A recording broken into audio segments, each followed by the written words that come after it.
Séverine ajusta son casque, ses doigts tremblants trahissant une impatience presque insoutenable. Devant son écran d'ordinateur, l'atmosphère était chargée de tension. Ce n'était pas un simple entretien, c'était peut-être l'opportunité qui changerait sa vie. Son regard se perdit un instant, envahi par des souvenirs de ses précédents emplois en tant que fille au père. Ces expériences, bien que gratifiantes, n'étaient pas toujours un conte de fées.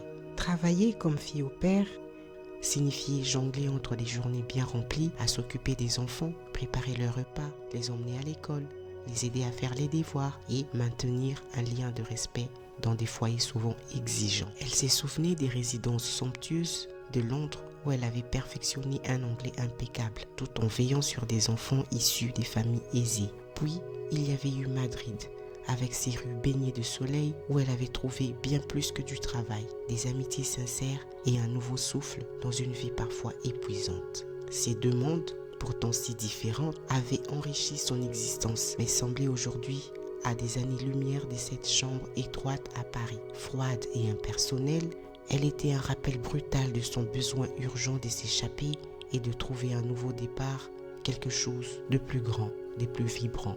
Un ping résonna, brisant le silence. Un pop-up apparut sur son écran. Séverine inspira profondément avant de cliquer, son cœur battant si fort qu'elle avait l'impression qu'elle pourrait être entendue à travers le casque. L'image d'une femme aux traits bienveillants et au sourire chaleureux envahit l'écran. Bonjour Séverine.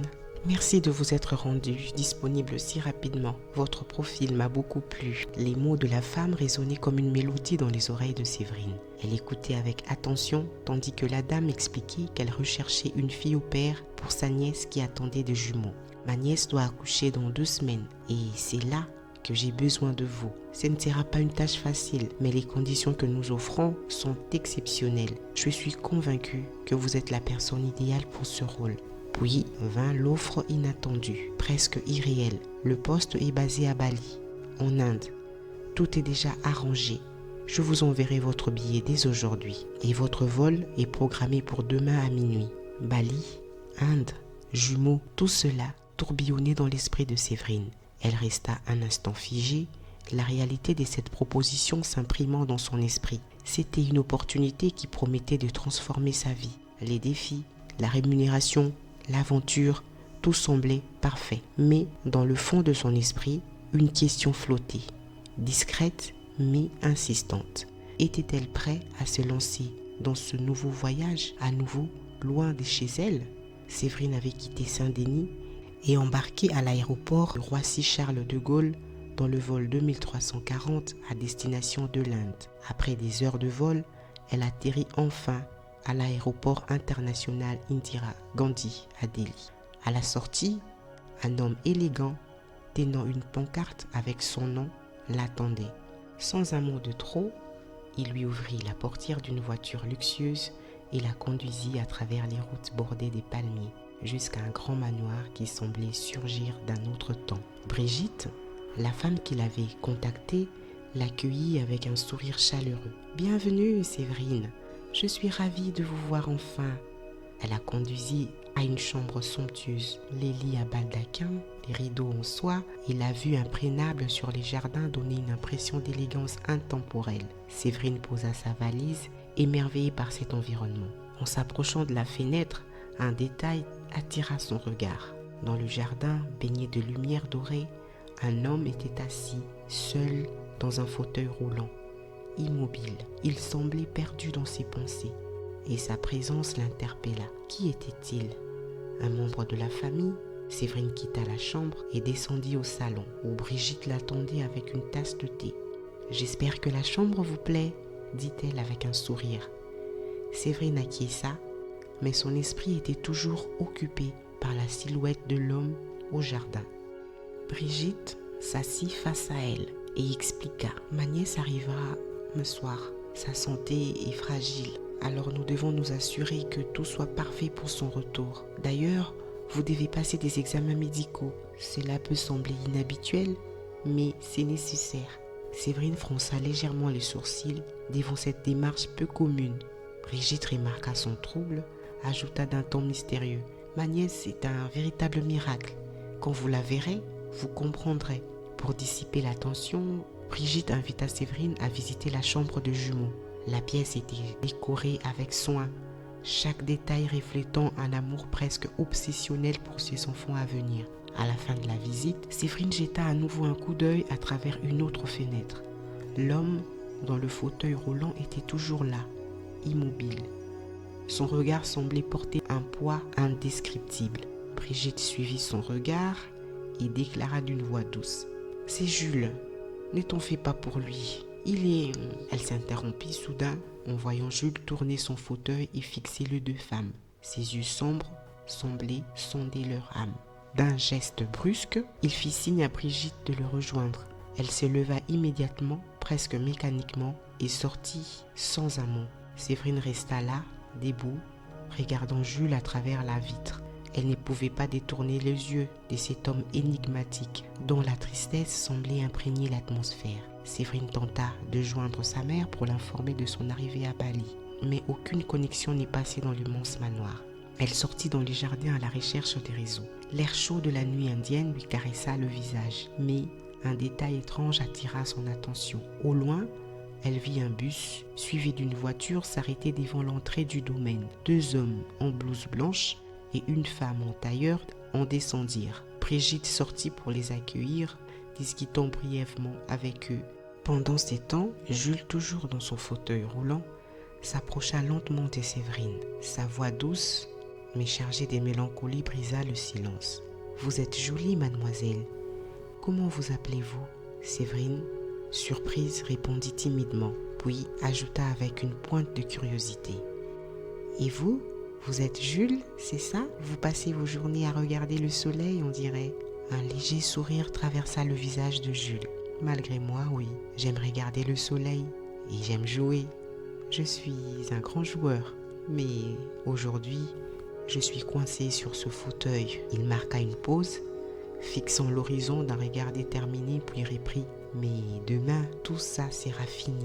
Demain, j'aurai un nouveau cœur, une nouvelle vie. » Les mots de Jules frappèrent Séverine de plein fouet. « Un nouveau cœur ?» répéta-t-elle interloquée. « Oui, » répondit-il avec assurance. « Les médecins sont arrivés. Dans peu de temps, je serai opéré. Mais toi, dis-moi, tu as l'air en parfaite santé. Quel organe pourrais-tu avoir besoin? Un rein, peut-être ?» Son sourire énigmatique et la froideur de ses propos résonnèrent comme une alarme dans l'esprit de Séverine.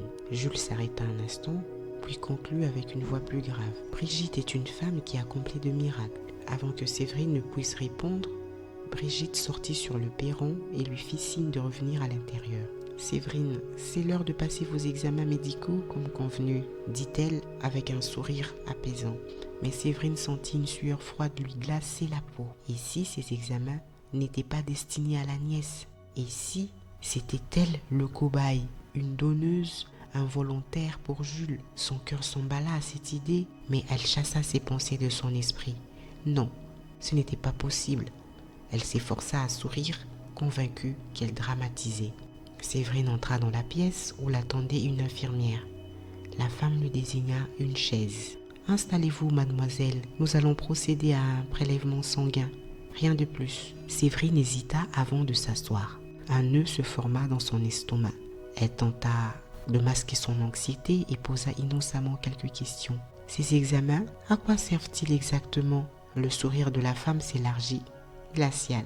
Ce sont des procédures standards, bien sûr. Rien que très banal. Nous nous assurons simplement que tout est en ordre avant que nos employés commencent leur mission. » La réponse sonnait faux, mais Séverine se força à ne pas insister.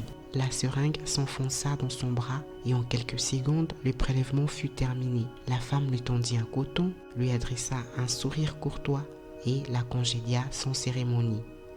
De retour dans sa chambre, Séverine se laissa tomber sur les lits. La journée avait été longue et chaque minute passée dans ce manoir la plongeait davantage dans une angoisse sourde. Elle regarda par la fenêtre, espérant apercevoir Jules, mais il avait disparu. En s'élevant pour ranger ses affaires, son regard se posa sur sa valise entrouverte. Une bouffée de panique la traversa. Ce n'était pas elle qui l'avait laissée ainsi.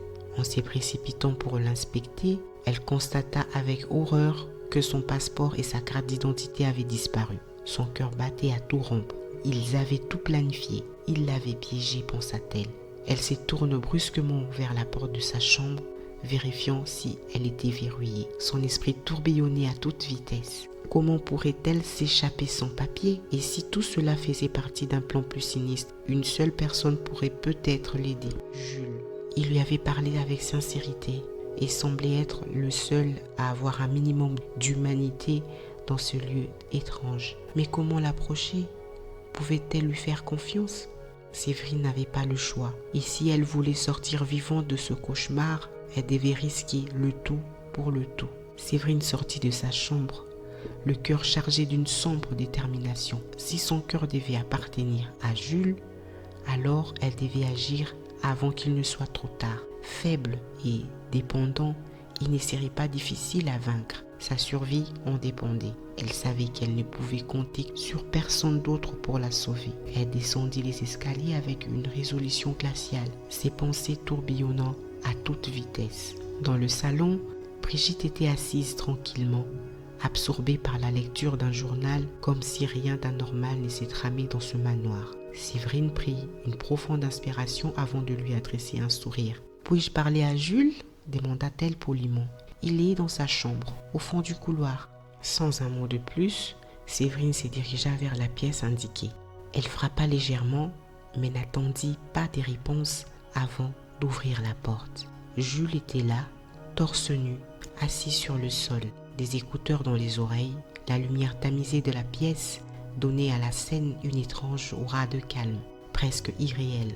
Jules, absorbé par la musique, sursauta légèrement en apercevant Séverine. Il ôta ses écouteurs et lui adressa un sourire fatigué. « Je peux entrer ?» demanda-t-elle, hésitante. « Bien sûr, entrez. Enfin, » répondit-il avec un rire nerveux. Séverine s'installa à côté de lui, croisant les jambes, les dos raides. « Je me doutais que tu viendrais. » Jules prit la parole.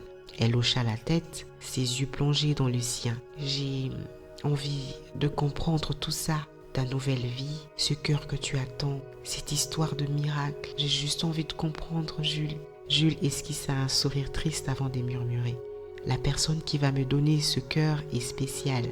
Elle va continuer à vivre à travers moi. Et je vivrai pour elle. Pour nous deux, c'est une jeune femme, ma cousine. C'est Maddy. » Séverine sentit son souffle se bloquer un instant. Elle s'efforça de garder un visage neutre, tandis qu'il continuait. Elle est enceinte, mais elle est aussi gravement malade. Un cancer qui ne lui laisse plus beaucoup de temps. Après l'accouchement, elle a décidé de mettre un terme à ses souffrances. Ce n'est pas légal, évidemment, mais ma mère, Brigitte, a tout arrangé. Et toi, Jules marqua une pause et la fixa intensément. Tu seras là pour élever ses enfants. Tu seras leur deuxième mère. Moi, je serai là pour les protéger et les aimer grâce au cœur de Maddy. Séverine cligna les yeux, tentant d'absorber ces flots d'informations. Une partie d'elle se sentait soulagée de ne pas être la cible de cette opération, mais une autre était profondément perturbée. Elle baissa les yeux et murmura. « Tu sais, Jules, tu viens de répondre à une question qui me hantait. » Jules fronça les sourcils, intrigué. « Quelle question ? Lorsqu'on s'est rencontrés, tu m'as demandé si j'avais besoin d'un organe. Tu te souviens ?» Jules haussa un sourcil, semblant réfléchir puis acquiesça. « Oui, c'est une sorte de blague maladroite, je suppose. » Séverine se redressa légèrement, croisant les bras. À ce moment-là, j'ai eu un frisson. Et maintenant, je comprends pourquoi. J'avais peur que tout ça soit pour moi, que je sois là pour te donner quelque chose. Jules parut troublé. « Ben non, jamais. Tu es ici pour une autre chose, Séverine. Tu es là pour être un pilier dans la vie de jumeaux, pour leur offrir ce que Maddy ne pourra pas. Tu es un choix important pour ma mère et moi. » Malgré ces mots apaisants, un doute subsistait dans l'esprit de Séverine. Les mots de Jules firent vaciller ses craintes. Un mélange de soulagement et d'incrédulité l'envahit. Elle s'était fait des idées. Son imagination avait fabriqué des monstres dans l'ombre. Jules s'éleva et sortit une bouteille de champagne d'un petit bar près de la fenêtre. Il lui tendit un verre rempli de liquide pétillant. Malgré son malaise, Séverine acquiesça, son cœur battant encore à toute vitesse. « À la vie ?» dit-il en levant son verre. « Alors, à la vie ?»« Oui, À la vie, répondit-il avec conviction. Elle but, mais à peine le liquide avait coulé dans sa gorge qu'un vertige violent s'empara d'elle. Le verre lui glissa des mains et tout devint flou. Sa vision s'assombrit tandis qu'un rideau noir tombait sur elle. Quand elle ouvrit les yeux, un bruit sourd de machine envahit ses oreilles. Une odeur métallique flottait dans l'air et quelque chose de froid imbibant sa poitrine. Ses mains refusaient de bouger et son esprit paniqué tenta de comprendre. Une voix douce, presque apaisante, murmura à son oreille. « Tu t'es bien battue, ma petite Séverine, mais pas assez. Merci d'avoir donné ce doux cœur à mon petit Jules. Repose en paix. » C'était Brigitte. Elle sentit un baiser léger et froid sur son front. « Ne t'inquiète pas, j'enverrai des fleurs à ta maman. » Les mots furent le dernier qu'elle entendit avant que l'obscurité ne l'enveloppe à jamais.